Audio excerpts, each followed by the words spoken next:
네, 안녕하십니까. 신지식인 정인태입니다. 저는 국립한국복지대학교 특임교수를 역임했습니다. 일본, 러시아도 국민투표로 개헌, 그런데 국민투표 생략하고 개헌하자고 이 주제로 말씀을 드리겠습니다.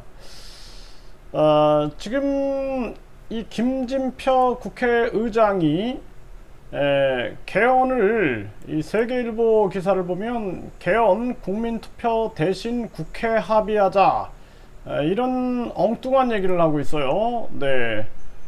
그래서 국회의원 3분의 2가 동의하면은 개헌을 할 수 있는 그 국회의원 200명이 개헌을 할 수 있는 그래서 국민투표 절차를 생략하는 연성헌법을 제안했다라는 건데요.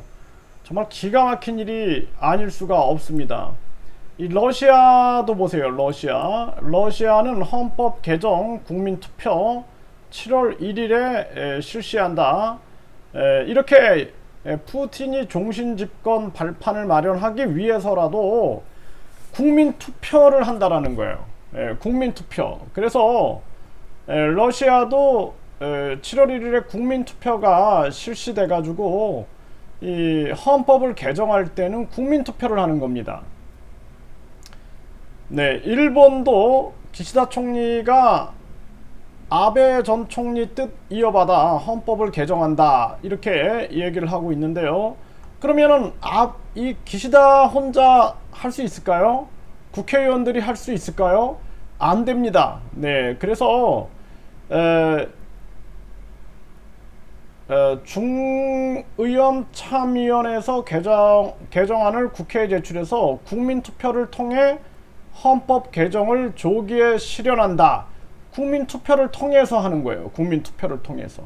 일본에서 국민투표를 삭제해버린다, 생략한다 그러면은 폭동이 일어날 겁니다. 네. 심지어는 이 러시아도 헌법을 개정할 때 국민투표를 하죠. 이게 지금 제가 이런 얘기를 할 필요가 없는데 지금 하고 있는 거예요. 아주 당연한 얘기예요. 이거는 아주 당연한 얘기입니다.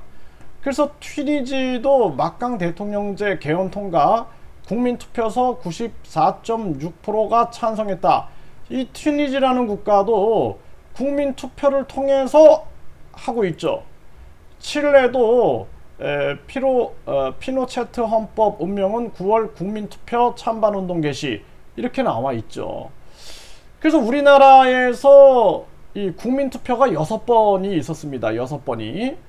그래서 박정희 대통령 시절에 4번, 전두환 대통령 시절에 2번 이렇게 있었는데 이게 다 국민투표를 통해서 헌법을 개정한다든지 찬반 투표를 할 때 국민투표를 통해서 한 거예요. 그러니까 이게 기본이고 상식입니다. 네.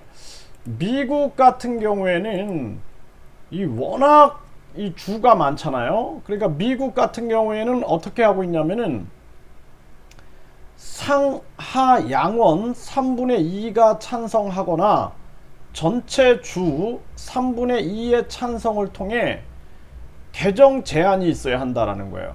이후 제안된 개정안은 전체 주의 4분의 3의 승인 또는 헌법 개정의회에서 상하 양원의 4분의 3이 동의해야 통과된다. 여기서 끝이 아니다라는 거예요.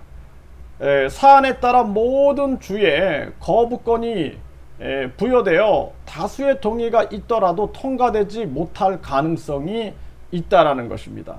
이렇게 굉장히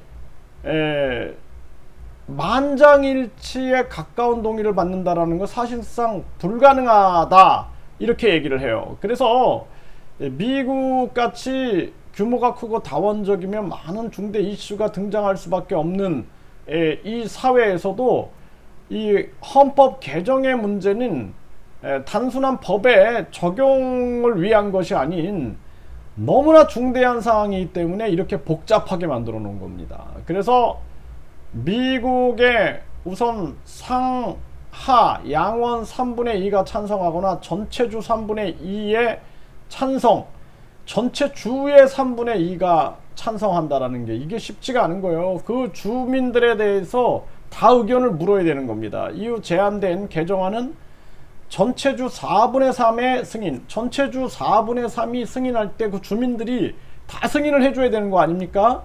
헌법 개정 의회에서 상하 양원의 4분의 3이 동의해야 통과한다. 여기서 끝이 아니고 거부권을 행사한다라는 거예요. 모든 주의 거부권이 부여돼서 다수의 동의가 있더라도 통과하지 못할 가능성이 있다라는 거죠.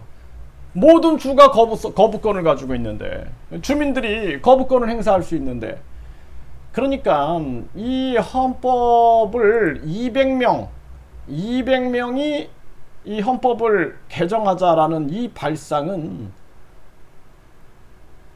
이거는 박정희 대통령 시절, 전두환 대통령 시절에서도 상상도 못한 일들이 지금 벌어지고 있다는 것입니다. 이거 우리 국민들이 깨어 있어야 된다. 그리고 이런 발언을 한 김진표 국회의장은 반드시 탄핵해야 된다. 저는 그렇게 말씀을 드립니다.